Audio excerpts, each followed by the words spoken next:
gente acaba repetindo o padrão sem nem perceber. Uhum. Porque uma pessoa que cresce num lar disfuncional, o que ela menos quer é repetir o que o pai e a mãe fez. Psicanálise. Seja bem-vinda, sejam muito bem-vindos ao Café com a Beta. Hoje a nossa convidada é a Graziele. Oi, pessoal. Ela que é psicanalista. E Grazi, muito obrigada por aceitar o meu convite de vir bater um papo aqui com nós e tomar um cafezinho. Tenho certeza que esse conteúdo vai ser muito importante e vai ajudar muita gente. E quem é você? Se apresenta para quem ainda não te conhece. Primeiramente, eu que quero agradecer pelo convite de estar aqui com você, Beta, hoje. Eu sou a Graziele, sou mãe da Sofia, esposa do Charles, filha da Dona Lourdes e do senhor José, né, mais conhecido como Tatu, é filha do meio de 5 irmãos. Sou psicanalista clínica e já trabalho na clínica há quase 6 anos. Bastante tempo? Bastante tempo. A gente às vezes não para observar, né, e quando a gente começa a ver o tanto de tempo que passou, a gente até assusta, mas já faz quase 6 anos. Quando foi assim que você falou, nossa, eu acho que eu vou me sair bem nessa área, é o que eu gosto, e falou, vou começar a estudar? Olha, eu comecei pelo meu próprio processo de terapia. Você fazia terapia? Eu precisei fazer terapia. Eu sempre gostei de ensinar, eu sempre achei que eu seria professora e eu até sou formada na área. Mas o que me despertou mesmo essa vontade de trabalhar com o ser humano, de ouvir as histórias, né, que é uma coisa que eu sempre gostei, foi eu precisar desse acolhimento, precisar dessa ajuda terapêutica, porque chegou um momento da minha vida, em 2018, que eu não estava dando conta mais de lidar com tudo sozinha. Eu era bem jovem, mas eu percebi que as coisas que estavam acontecendo comigo estavam somatizando no meu corpo. Eu vivia doente, a minha imunidade vivia baixa, eu vivia cansada, eu não tinha tanto entusiasmo. Daí eu resolvi buscar ajuda e resolvi fazer terapia.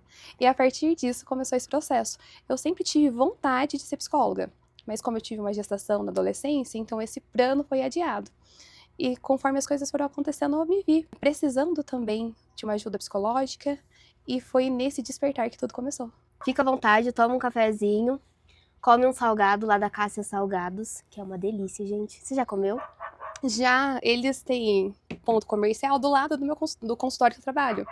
E eu já fui lá tomar cafezinho com eles, é muito bom. Esse bolinho de queijo é maravilhoso, né? É bom. Grazi, eu preparei aqui algumas perguntinhas pra gente saber mais sobre psicanálise. E dentro disso tudo, saúde emocional e desenvolvimento humano. E a primeira é, para quem nunca ouviu falar de psicanálise, o que é? A psicanálise é um processo terapêutico criado por Freud, que nos ajuda a compreender o ser humano para além dos sintomas. Né? A gente parte do pressuposto que existe um lugar na nossa mente que a gente chama de inconsciente, que muitas vezes acaba interferindo na nossa forma de agir, de pensar, de fazer as coisas, e que tem uma relevância muito grande. E o nosso processo de investigar esse inconsciente, saber o que está por trás de tudo isso, né? E, quem sabe, eliminar os sintomas e até buscar a cura do paciente mesmo, indo na raiz do problema, não tratando só o sintoma que é a causa, né? Porque a gente diz que o sintoma não é a causa de nenhuma doença, é a forma que o corpo tá ali sinalizando que algo está errado. Né? Nosso corpo é sábio. Ele quer que a gente fique bem, que a gente fique saudável. Então, quando a gente não se olha, ele vai trazer ali mecanismos para nos sinalizar. É aquela luzinha do carro, né, que apita no painel que alguma coisa está errado. E que se a gente só tentar apagar aquela luzinha, não vai resolver, né? Uma hora ou outra a conta não fecha. A mesma coisa é os sintomas do nosso corpo. E a gente vai trabalhar não só aquilo que o paciente sabe sobre si, mas aquilo que ele também não sabe, né? Que tem raízes lá na infância, que é um assunto que a gente vai falar mais seguinte. Ai, é muito legal. Mais a seguir. Eu adoro ficar sabendo essas coisas, porque eu sinto muito, né, dessas coisas, assim, esses sinais que vêm apitando no corpo, do tipo, ó, você não tá bem, você precisa procurar uma ajuda, você precisa parar. E a Grazi, gente, a filha dela treina aqui no rancho com a gente, a Sophie.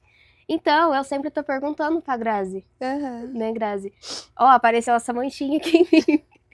O que ela tá querendo mostrar, né? O que ela tá querendo me dizer? E a Grazi entende muito, gente. Qual que é a diferença de psicanalista e psicóloga? Olha, a psicologia vem através de uma graduação, né? E uma psicóloga, ela pode ser psicanalista também. Mas nem todo psicanalista passou pelo processo da graduação em psicologia, que foi o meu caso. A minha formação, a minha graduação é em filosofia, daí eu fiz uma extensão, uma formação depois à parte, que foram de 4 anos em psicanálise, mas a psicanálise é para uma vida toda. A gente tem que estudar muito, né? Sempre tá estudando? Sempre. Só para estudar o Freud, que foi o criador da psicanálise, a gente leva uma vida. Porque quanto mais a gente sabe, mais a gente sabe que nada sabe, né? E ele, embora seja um autor, né, de 1900 bolinha, ele foi como se fosse o pai de toda a psicologia mesmo, que a partir deles foram se estudando outros processos, que deu o nome de outras abordagens, né?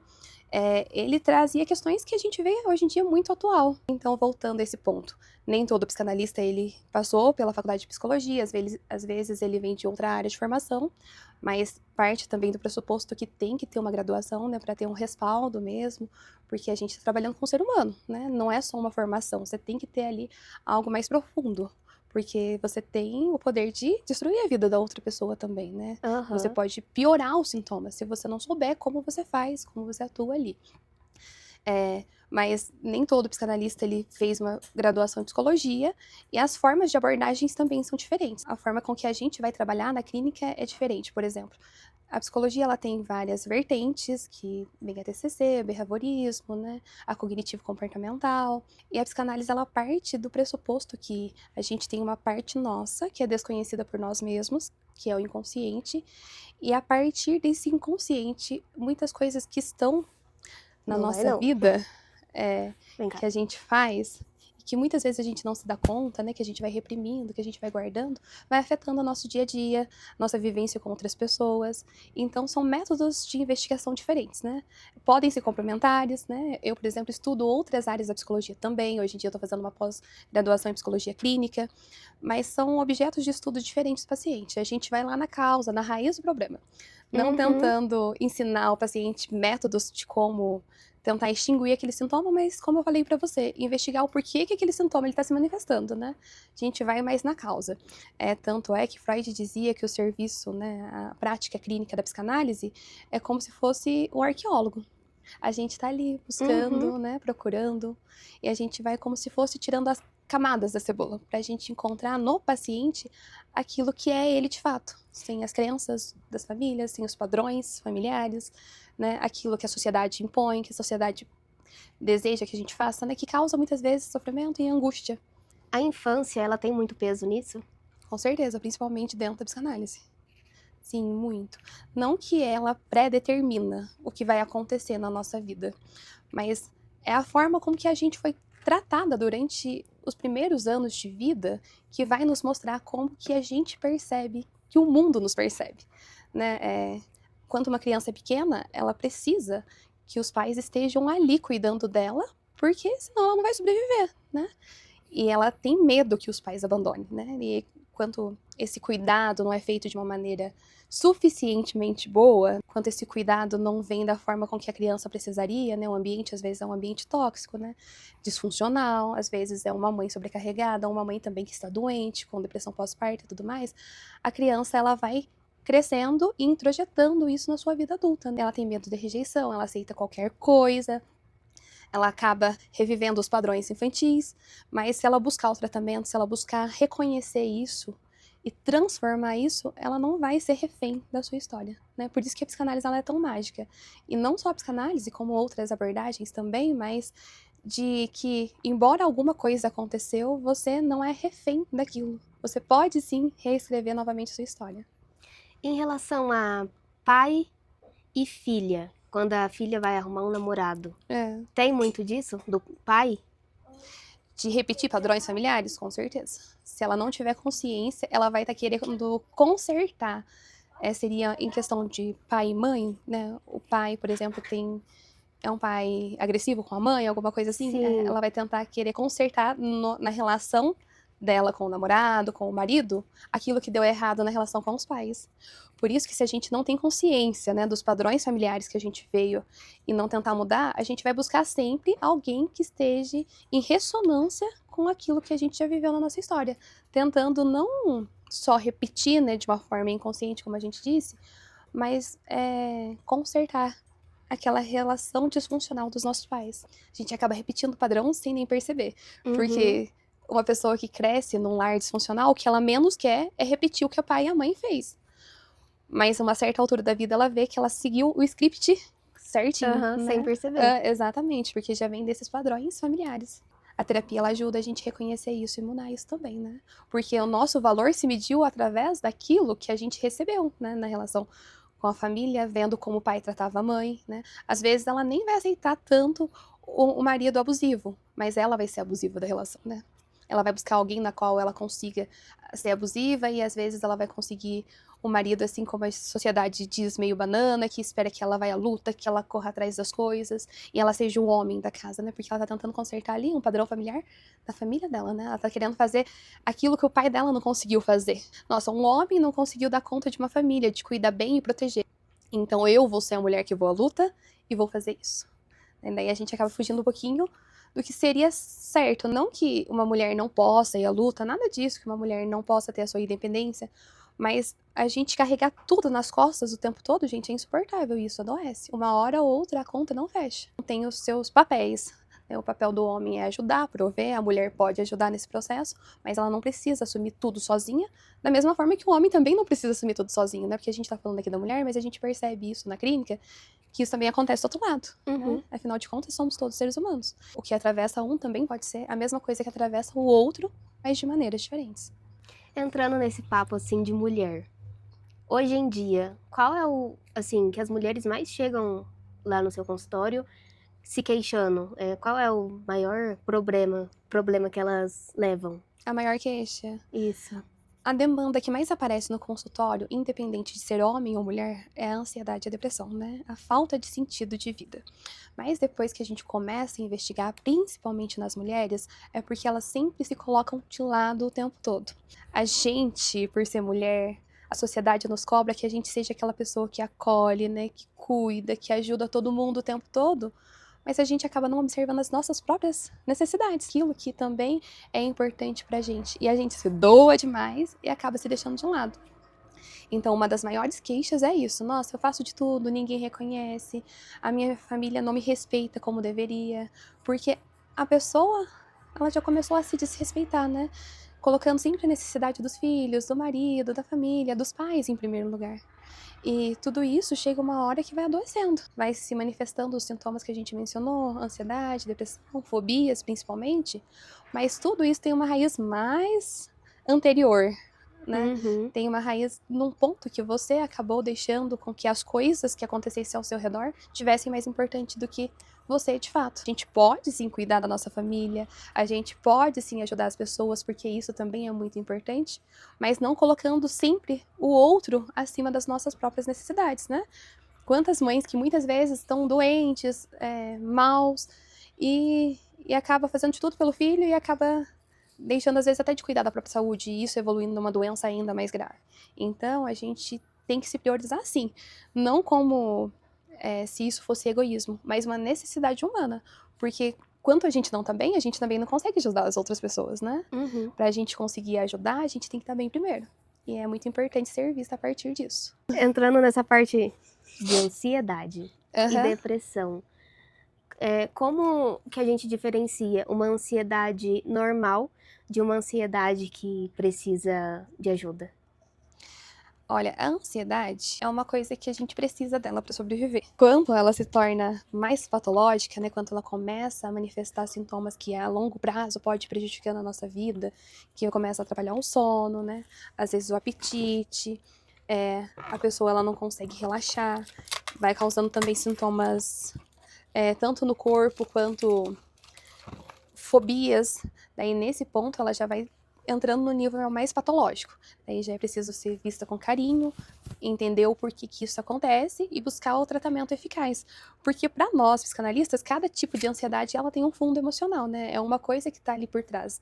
Então, nem todo mundo tem ansiedade pelo mesmo motivo. Uhum. E a gente vai buscar o porquê que aquela ansiedade ela está se manifestando daquela forma e qual que é a raiz por trás de tudo isso. Qual é a diferença da ansiedade e da depressão? E a ansiedade, ela pode virar uma depressão? Elas podem andar juntos, sim. Mas geralmente uma pessoa ansiosa, ela fica vivendo demais o futuro, né? Ela quer ter o controle de tudo o tempo todo. Já a pessoa que, quando ela está mais deprimida, ela tende a remoer mais os processos que aconteceram lá no passado. Uma pessoa ansiosa, ela pode ter episódios de depressão, da mesma forma que uma pessoa que tem depressão também pode ter alguns episódios ansiosos, né? É normal que isso aconteça, mas não é sempre que acontece. Mas pode sim ter os dois sintomas ao mesmo tempo. Só que a depressão, geralmente, a pessoa ela já não tem esse estímulo, né, de ter vontade de fazer as coisas, de levantar da cama, perde o sentido da vida, né? Ela já não tem motivação para fazer as coisas. Já a ansiedade coloca a pessoa a ficar pensando demais no que vai acontecer, né? Nas coisas que ela precisa fazer, pensar demais no futuro. E são mecanismos diferentes. Mas pode sim, uma pessoa ter ambas as coisas ao mesmo tempo. Não é normal, mas acontece. A pessoa que tem depressão, ela precisa de encontrar um propósito novamente? Ou não necessariamente? Não necessariamente. Não. Quando uma pessoa ela tem depressão é porque ela guardou tanto uma coisa, né? Ela tentou tanto segurar alguma coisa para si, como se fosse uma forma de reprimir aquilo que ela sente, que ela deixou de se ver, deixou de se olhar, deixou de entender que a vida dela também tem significado, né? De perceber que ela também tem importância. E foi como se os sonhos fossem se consumindo, né? Ela deixou de ter desejo pela vida, né? A gente fala muito do desejo em psicanálise. Deixou de ter aquela energia libidinal de ir buscar as coisas, né? Aquele desejo por ter uma vida melhor e tudo mais. Então, nem sempre ela precisa buscar o propósito, ela precisa buscar a causa daquilo que aconteceu, né? Porque muitas vezes a pessoa ela tem depressão, mas ela não sabe nem como tudo isso que aconteceu. Ela não sabe nem de onde vem, ela só sabe que ela tá mal, que ela não tem energia para nada, mas ela não sabe o porquê que isso se manifesta. Hoje em dia, principalmente depois dos avanços da neurociência, a gente tem muita noção de que a depressão ela não vem só das emoções, mas principalmente do estilo de vida, né, daquilo que você consome, do seu meio. A alimentação também interfere muito, muito, muito, né? Tanto é que o nosso intestino é o nosso segundo cérebro, que é um assunto que eu adoro também estudar. E não é só um fator que leva à depressão nem à ansiedade. Então é importante a gente investigar. Não é colocando, como a gente falou, coisas de fora que vai curar o que tá dentro. Né? Pra gente curar o que tá dentro, a gente precisa olhar o que tem dentro primeiro. Porque depois que você começa a se olhar com carinho e ver o que não tá dando certo, você vai tendo inspirações para mudar por você mesmo. E não como se fosse uma coisa que alguém estivesse tentando te empurrar.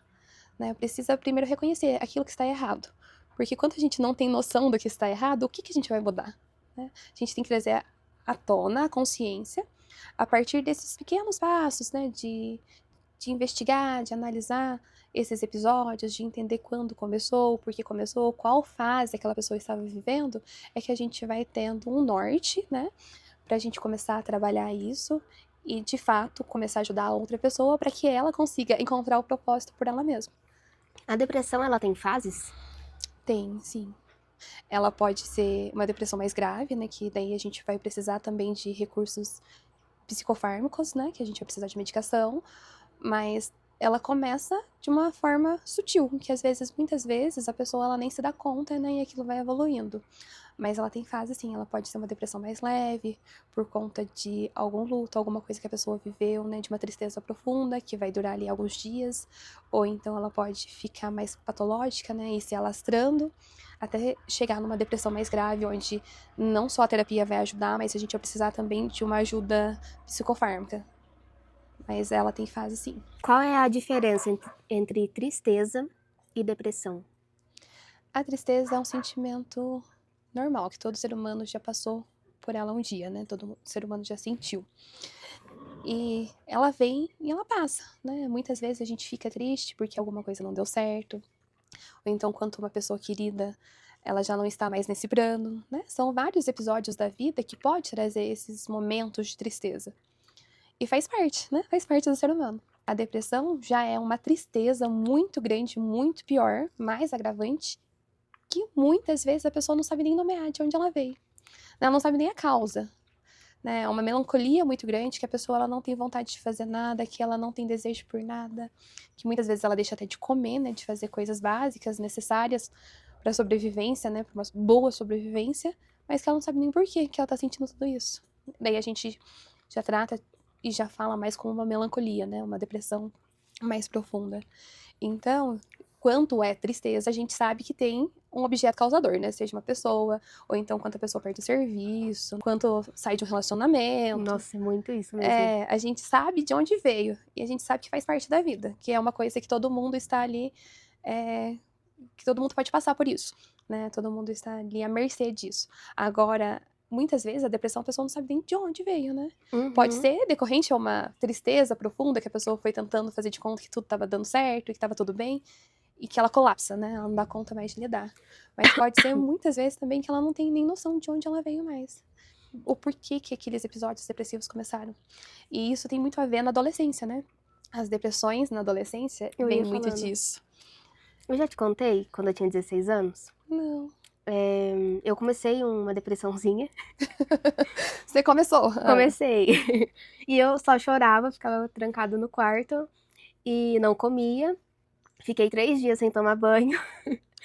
E minha mãe ficava, por que você tá assim? Por que você tá chorando? E eu não sabia falar o porquê que eu tava triste, por que eu tava chorando. Eu não sabia de onde vinha. Aí minha mãe me levou no psiquiatra. Eu tomei remédio. Não acho que foi um remédio que resolveu. Não que eu ache errado. Não acho errado porque hoje eu tomo. Mas naquela época, o remédio que eu tomava, eu vomitava logo em seguida. Então, não acho que tenha sido o remédio, e sim a minha cabeça que fui tentando melhorar. Você foi falando e eu fui lembrando, tipo, foi realmente isso que aconteceu. Era uma coisa tão absurda que você não sabia nem nomear, né? Nem de onde veio. E eu nem me dei conta que fazia 3 dias que eu não tomava banho. Porque, né? A pessoa perde a noção do tempo, né? Perde a noção dos dias, ela não sabe que dia da semana é, das horas. Porque é um processo muito difícil mesmo, né? Mas e hoje? Quanto você pensa a respeito disso, já tem quanto tempo? Faz muito tempo, eu não tenho mais esse sentimento, não saber de onde vem a tristeza. Hoje em dia eu acho que eu sei nomear mais de onde tá vindo. Mas hoje em dia o que eu mais sofro mesmo é com a ansiedade. Uma coisa que pega bastante. Eu acho que eu me sinto muito controladora, sabe? Eu sinto que quando algo sai do meu controle, eu surto um pouquinho. Mas eu tento respirar. Eu nunca fiz comigo do gelo, mas é algo que funciona também, né? Que pode ajudar, sim. Direcionar a atenção para aquilo que você tá sentindo, né? Sim, é importante. Sim. Na época, nada resolvia, porque parece que era muito forte, parece que eu não entendia. Mas hoje em dia... E você falou de um ponto importante aí, porque você tenta reprimir alguma coisa que está fora do seu controle, que você não se permite lidar com a frustração, né? Por isso que eu falo que a ansiedade, para cada pessoa, é de uma forma diferente. E ela vem muito disso. A gente pensa que é só... Eu até falei, né, no começo, que segundo que as pessoas falam muito sobre a ansiedade, mas para nós, psicanalistas, a gente investiga de uma forma diferente, né? O que a pessoa tá tentando reprimir? O que ela tá tentando guardar a todo custo, né? Que ela não tá deixando acessar, né? Que ela não tá deixando vir a consciência. E isso acaba torturando a gente, né? Tortura a gente muito. tenta dar conta o tempo todo, né? De ter aquela obsessão por controlar tudo o tempo todo, e quando foge um pouquinho ali, a gente não consegue ter aquele jogo de cintura, de conseguir lidar. E a vida, ela não tá sob o nosso controle, né? A gente não controla quase nada. Então, tudo isso acaba trazendo uma pressão muito grande, né? Uma tensão muito grande. E o corpo, ele vai manifestar de alguma forma, né? Quando a boca cala, o corpo fala. E fala gritando, né? É na onde que aparece também esses episódios de ansiedade. Mas tem uma causa. Já teve vários jeitos, assim, minhas crises. Hoje em dia, quando tem, é muito tranquila. Eu sei que tá acontecendo. Vai pra lá, gatinho. Eu sei que tá acontecendo e eu sei voltar. Mas antes, por exemplo, me vinha um negócio assim de que eu ia morrer. Aí eu ficava andando de um lado pro outro e eu ficava assim, eu vou morrer. Eu vou morrer. Vinha esse sentimento de que eu ia morrer. E parece que nada servia. Falava, será que eu tô com fome? Eu ia na geladeira, abria a geladeira, andava pra um lado, será que eu tenho que fazer isso? Muito sentimento de que eu ia morrer. Já tive um também, assim, que faltou ar. Que eu puxei o ar uma vez, puxei o ar 2 vezes, 3 vezes, o ar não veio. É uma crise de ansiedade muito grande mesmo, né? Sábado agora aconteceu uma coisa. Sábado não. Que dia que foi? Sexta-feira. Eu achei que eu ia desmaiar. Mas esse eu... E eu vou postar tudo, viu, gente? Eu tô fazendo uma terapia aqui. A gente chegou, é bom também que dá engajamento. Ah, mas é uma coisa séria, né? A gente tem que observar com cautela sério. tudo isso. A gente chegou sexta da prova, né? E eu sentei na cadeira lá no camping e eu achei que eu ia desmaiar. Mas, assim, eu sinto que era algo relacionado à mente, assim, sabe? Não físico. Não sei se tá dando pra entender. Tá, sim, faz sentido. Pode continuar. Mas E isso nunca tinha acontecido, assim. Aí eu dei uma respirada, voltei, fiquei bem. Mas é algo que me preocupou, fiquei muito mole. Que era uma coisa que você nunca tinha vivenciado antes, né? Sim. E pode ser, sim, um pouco por conta dessa ansiedade que você falou, que já se manifestou de outras maneiras. Muitas outras formas. Em outras fases, As manchas também, que eu te falei. Sim, as dermatites, né? A desidrose, que você falou que às vezes já teve também, né? Tudo isso é o teu corpo te alertando que alguma coisa de errado não tá certo. E você tem que olhar. E é muita pressão, Beta. Às vezes a gente acha que tudo que tá acontecendo é natural, mas não, a gente não percebe o quanto de pressão que a gente coloca na gente mesmo. Né? E chega uma hora que o corpo não dá conta, né? Ele começa a colapsar. É como se fosse uma panela de pressão mesmo, vamos usar essa analogia. Se a gente for soltando o pininho devagarinho, enquanto vai cozinhando ali, tá tudo certo. Mas tenta entupir o pininho pra ver o que acontece. Explode. Da mesma forma somos nós. Se a gente tentar lidar com as coisas com mais leveza, né, tentar olhar o que tá acontecendo de errado, sem tentar jogar a sujeira pra debaixo do tapete, né, fazer de conta que aquilo não tem importância, a vida ela vai ter esses altos e baixos, mas vai ser mais controlado.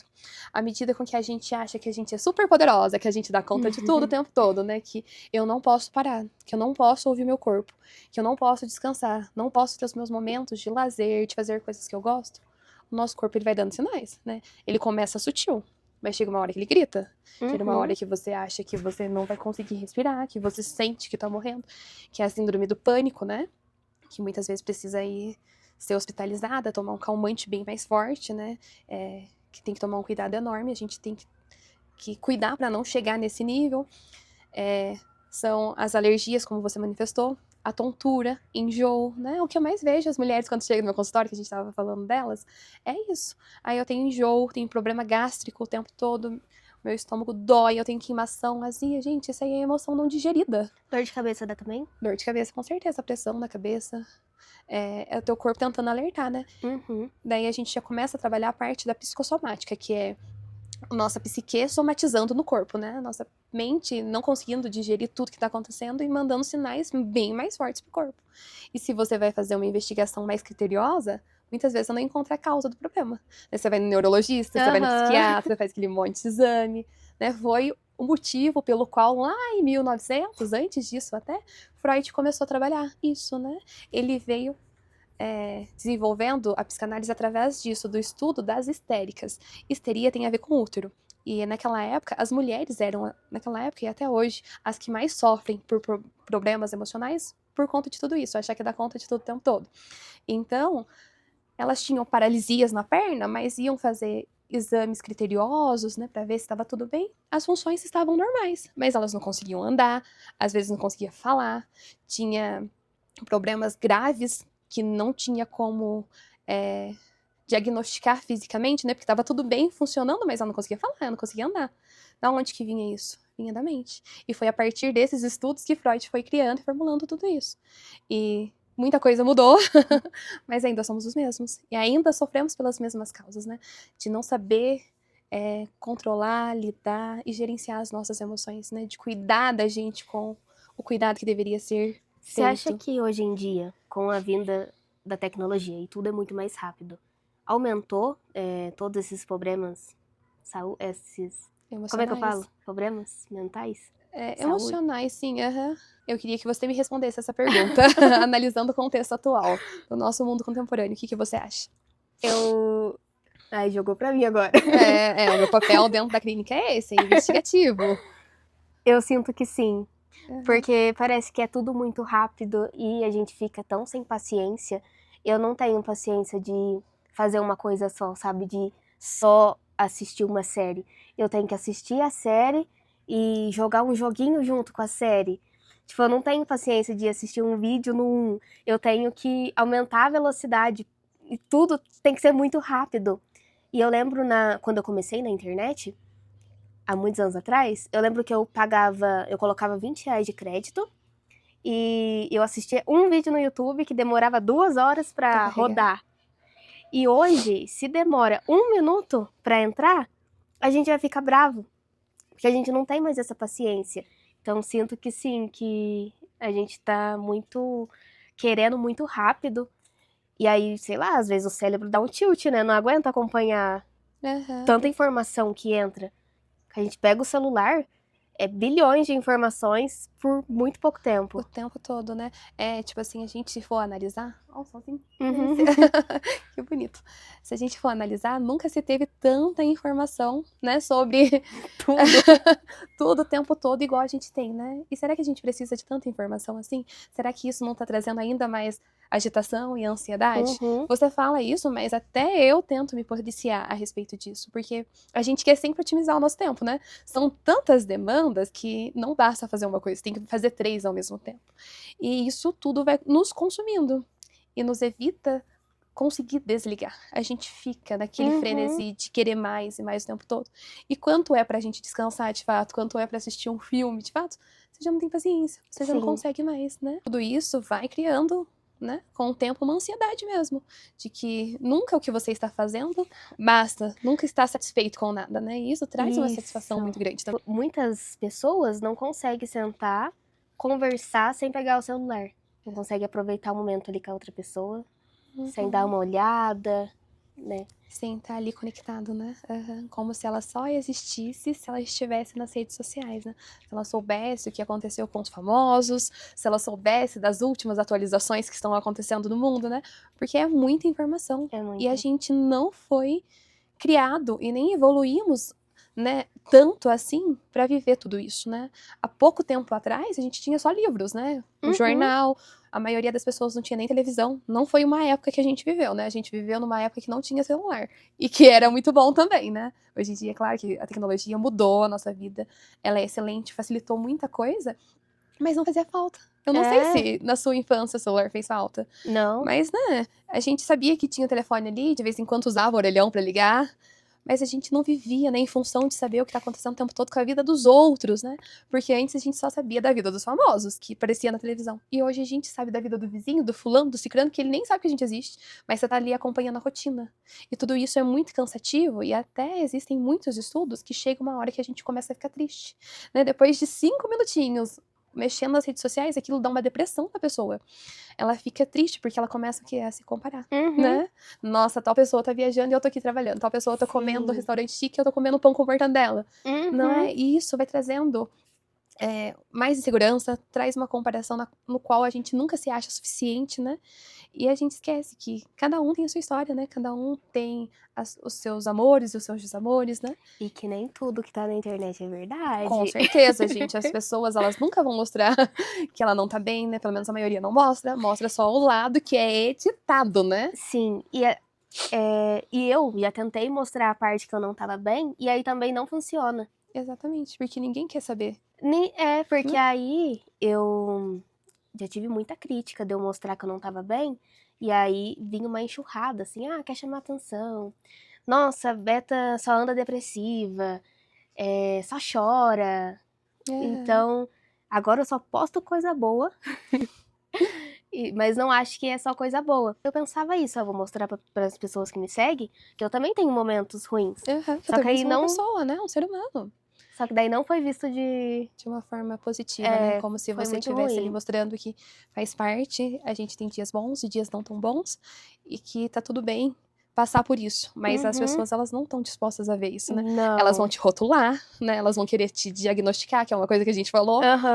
Mas alguém te ajudar, de fato, Beta, o que tá acontecendo? Você precisa conversar, né? Você precisa de ajuda? Não.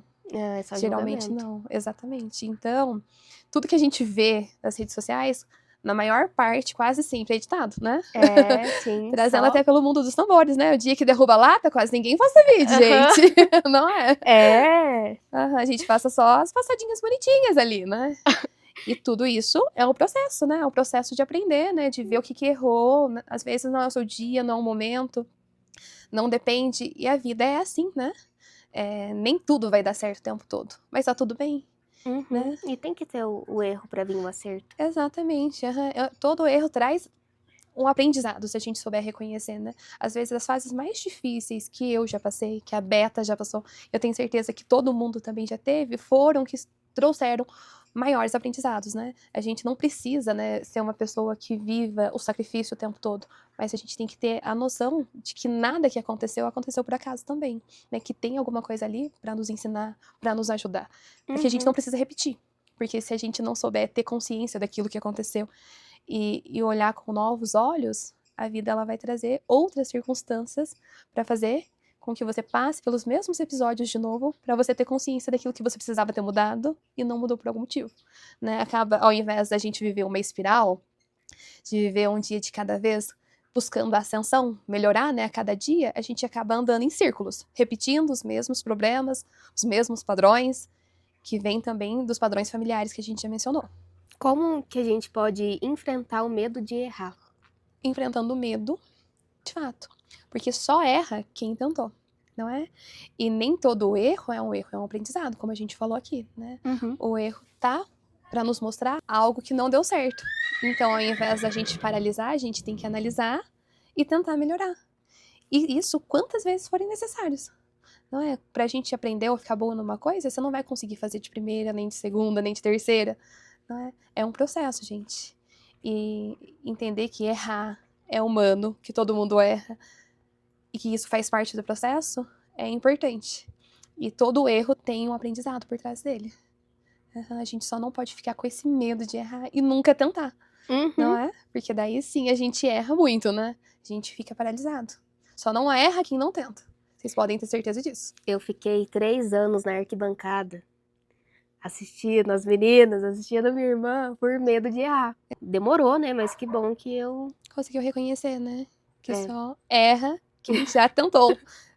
E que isso já é um grande avanço, né? Porque a maioria das pessoas nunca saem da arquibancada. Não é? Sempre continuam lá. O que são traumas?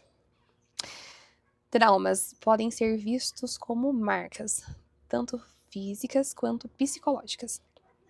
Mas nem todo trauma, ele acaba traumatizando a pessoa, né? Existem coisas que acontecem que naquele momento é visto como um trauma talvez emocional, mas que a pessoa ela consegue lidar com aquele episódio, né? Consegue entender o porquê aconteceu, e aquilo não tem tanto impacto e peso na vida da pessoa.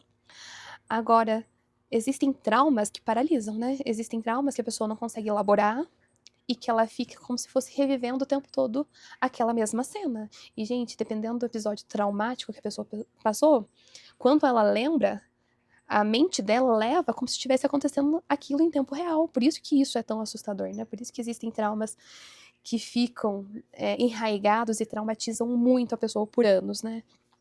Que às vezes ela não consegue se expor mais àquele ambiente traumático, ela não consegue fazer coisas que antes ela fazia e ela gostava. Então, traumas são marcas, mas cada marca ela tem um tipo de profundidade e um impacto na vida. Nem todas as marcas elas ficam eternas, mas tem umas que dão um trabalhão pra pessoa resolver. Ah, isso daqui é boa, hein? Como criar filhos emocionalmente fortes. Sendo mãe de uma adolescente, né?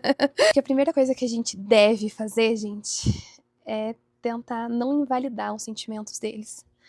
É mostrar pra eles que o que eles sentem, as emoções, são importantes. E que eles são importantes, né? A gente, principalmente nós que já viemos numa época que os nossos pais não tinham tanta educação emocional assim, né? Não sei você, né? Mas no meu caso foi assim. Era como se o que a gente sente quando criança não tivesse sentido, né? Nossa, eu machuquei. Ao invés da pessoa ir ali e acolher, não que os nossos pais não acolhessem, mas acolhiam da maneira deles, você não pode chorar, né? Você não pode sentir aquilo naquele momento, né? Engole choro. Engole o choro, né? Antes de casar a Sarah, né? Eu não queria casar. A Sofia mesmo falava pra mim, mãe, eu nunca vou sarar, porque eu não vou casar. E eu não falava pra ela antes de casar a Sarah, né? Mas escuta, né? Escuta, querendo ou não, escuta, né? Então, gente, é isso. É não invalidar os sentimentos deles, é apoiar, é ouvir mesmo, né? É ter aquela empatia de escutar o que eles têm a falar e tentar ajudar da maneira que consiga. A gente tá tudo bem, Edna? Pode falar? Aqui, ó, tá aí, ó.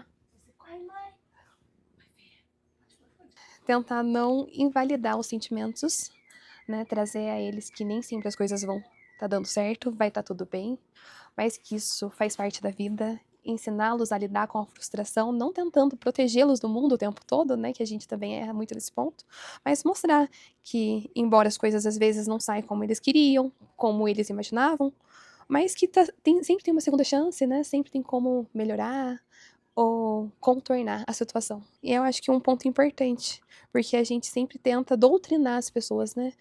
Dando sermão, mostrando como que tem que fazer para dar certo. E não é assim, né? Cada um tem um processo. E eu acho que quando a gente busca alguém, principalmente uma orientação, a gente quer ser escutado. A gente não quer ficar ouvindo conselhos e dicas o tempo todo. A gente quer colocar aquilo para fora e perceber que alguém realmente se importa com a gente. E por que com um adolescente é diferente, com uma criança é diferente, né? Será que o que eles sentem também não tem importância? Né? Será que tem menos importância do que o que nós, adultos, sentimos? Né? Porque a gente parte do pressuposto que a gente é o adulto, então a gente tem mais mecanismos para lidar com as frustrações, mas eles ainda estão aprendendo sobre o mundo, né? E se é difícil pra gente, imagina pra eles. Exatamente, esse é o ponto. Vai bastante criança? Os pais procuram bastante pras crianças? No começo, eu atendia mais. Hoje em dia, o meu foco na clínica é adolescente. Tem um professor que dizia que a clínica é soberana no sentido de que aquilo que está em ressonância com você sempre vai te procurar. E eu percebi muito isso, sabe? O que mais sempre me apareceu de casos na clínica é adolescentes. Então, eu fui me especializando mais nessa área. E eu adoro atuar em todas as áreas, mas hoje em dia eu atendo adultos e adolescentes. Eu não atendo crianças mais. Até pelo espaço, porque tem que ter uma sala diferente, tem que ter uns objetos ali, né? De trabalho diferente, um lugar mais lúdico. E onde eu trabalho não tem espaço para isso. No começo eu tinha, assim, umas caixinhas que eu levava com bastante objetos terapêuticos pra gente trabalhar, mas a clínica me levou para outros ramos, para outros horizontes, no caso. O que você gostaria que todas as pessoas entendessem sobre elas mesmas ou sobre a vida? Ela se conscientizasse, né, que a gente não precisa tentar suprir o tempo todo as expectativas que os outros têm a respeito de nós, né? Que elas vivessem de uma forma mais leve, né? Que elas vivessem de acordo com o que elas acham que seria bom para elas, não sobre o que as outras pessoas dizem que seriam bom, né? Que elas aprendessem a se ouvir mesmo de fato, deixando de lado as expectativas da família, da sociedade e fazendo aquilo que elas gostariam, né? Porque parte do sofrimento humano vem disso, das pessoas viverem de acordo com o que os outros gostariam que elas vivessem, deixando de lado a sua singularidade, aquilo que elas gostam de verdade, né? Então seria se olhar com carinho e viver de acordo com o seu propósito. E não tentando cumprir metas do mundo, não tentando suprir expectativas da família, não tentando viver uma vida que você não gostaria de viver só para agradar outras pessoas. Que é isso que a gente vai deixando de lado, né? No decorrer da vida, no decorrer dos anos, você vai vivendo de acordo com o que os seus filhos gostariam, o que o seu esposo gostaria, o que a sua família gostaria. E você? O que você gostaria de fazer? Você já se perguntou? Porque muitas vezes a gente nem se faz essa pergunta mais, né? Ótima reflexão. Teve algo que você aprendeu quando você começou a trabalhar nessa área? Muito, muita coisa eu aprendi. Você traz pra sua vida?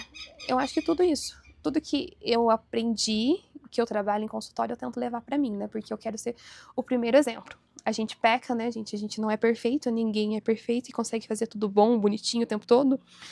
Mas eu acho que a maior coisa que eu poderia passar pra vocês é... Gata você vai chata. comer, você vai comer o salgadinho, não, quer pular ali, ó.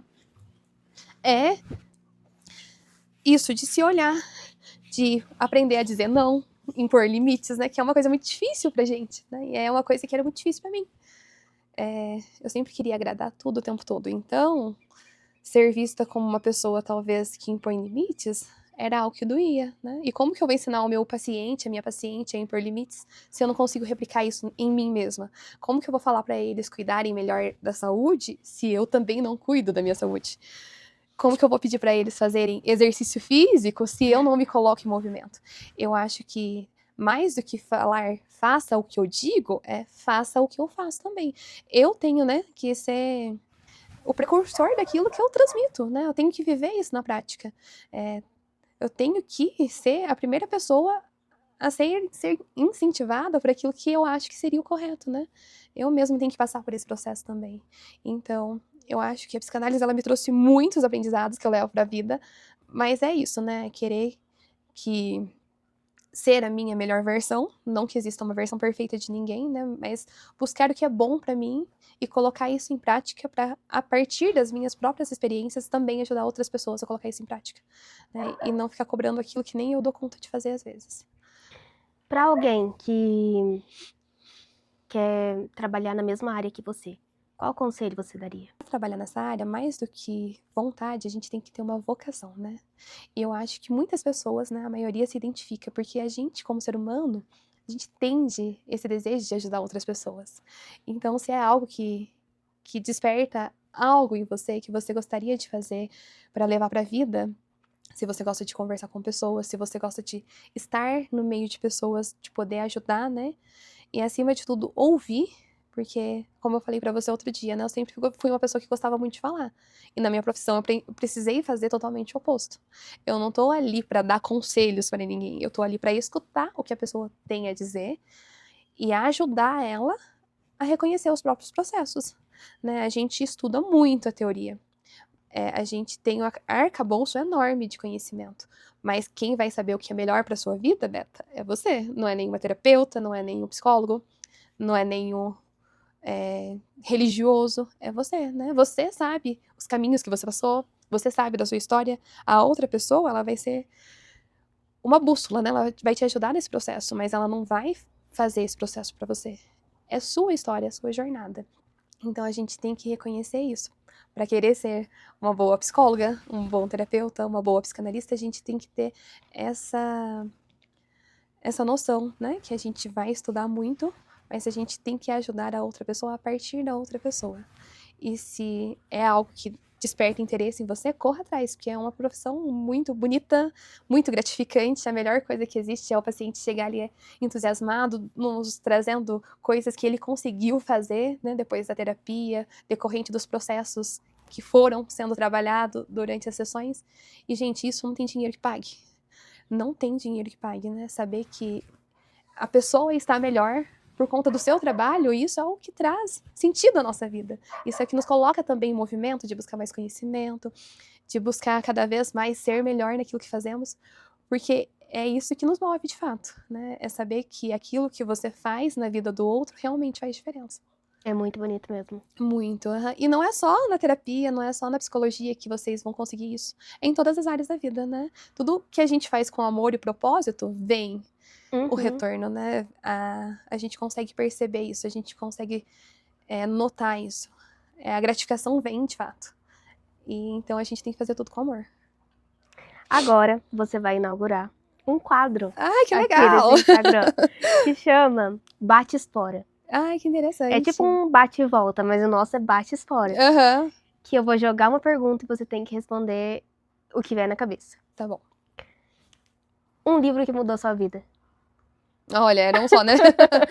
São muitos. Mas o que me marcou e me marca todos os dias é o Ensaio sobre a Cegueira, de José Saramago. Já leu? Nunca ouvi falar.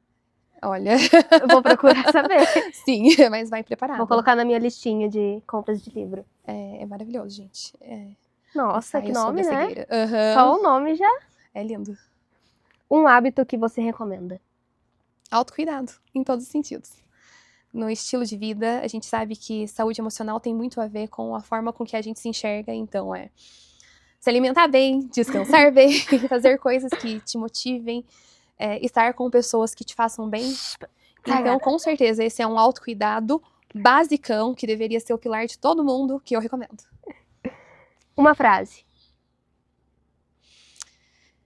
Deixar de querer o tempo todo superar as expectativas dos outros. Viver de acordo com seus próprios processos. O que é sucesso? O sucesso, ele é muito individual, né? Para cada pessoa, ele tem um significado. Mas eu acho que, em última instância, é aquilo que você faz com o coração. Aquilo que te traz, o que a gente acabou de falar agora há pouco, essa motivação de correr atrás, de querer sempre mais. Né? Porque o sucesso não deve ser a linha de chegada, né? Mas é o ponto de partida. O que te move? E o sucesso, ele vai vir depois como consequência daquilo que você fez e trilhou. Então, que ele não seja a sua linha de chegada, mas que ele seja o que te motiva durante o trajeto, durante o processo. Porque eu não acho que o sucesso ele vem por acaso, mas como consequência de viver o seu propósito, de viver aquilo que faz sentido pra você. O que não pode faltar na vida de ninguém? Boas relações com outras pessoas, né? Uma das maiores feridas narcísicas do ser humano é o medo da rejeição, né? A gente pode até falar que a gente não precisa das outras pessoas, mas a gente precisa, sim, o tempo todo, né? E solidão é diferente de solitude. Solitude é bom, faz bem, né? Não é uma coisa ruim, mas ninguém vive bem sozinho o tempo todo, né? Você gosta aqui dos seus momentos, né? Aham. Mas é bom também estar no meio de outras pessoas, né? Eu A gente aprendi precisa recarregar as nossas energias, até para que isso futuramente não se desencadeie um processo mais grave, né? Que a gente não consiga mais estar com outras pessoas. Mas tenha boas relações e cultive boas relações, seja com família, com amigos, com conhecidos, mas façam coisas que te façam sentir vivo, seja elas quais forem, mas não deixem de cultivar boas relações. Ai, eu amei esse café.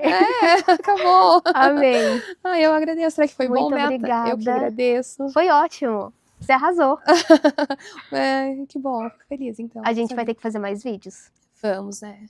Obrigada, viu, Grazi? Adorei. Eu que agradeço, Beta, pela oportunidade, por estar aqui, né? Foi muito bom estar aqui com você de novo, porque aqui já é quase a minha segunda casa, gente. Eu venho mais aqui do que eu vou na minha mãe, do que eu estou na minha casa normalmente, né? Já são aí quase um ano. Sim. Conheço cada palmo desse chão. E é muito bom, né? Tudo isso é muito importante. Eu tenho terapia todo dia, tá, gente? Então, né? Façam como a Beta, aproveitem. Como que o pessoal te acha? Como que eles contratam o seu serviço? Eu estou no Instagram, embora eu não movimente muito por lá sem ser as coisas da Sofia. A gente vai começar. Vou ter que precisar trabalhar muito esse ponto. Mas na minha bio do Instagram tem o contato. Eu faço atendimento aqui na cidade também, né? Num consultório médico. E Online também. online, sim, exatamente. Estou aqui para atender o Brasil todo, até outras partes do mundo que falem português, né? Porque a gente não sabe falar outros idiomas ainda, né? De uma forma de conversação. Mas, para quem fala português, gente, não tem distância hoje em dia nessa era tecnológica, né? E se vocês se identificarem, quem sabe, a gente possa começar o seu processo terapêutico juntos. Eu aconselho. Acabou. Ai, que bom. Foi tranquilo. Foi ótimo. Não me preparei quase nada, mas... Você falou muito bem.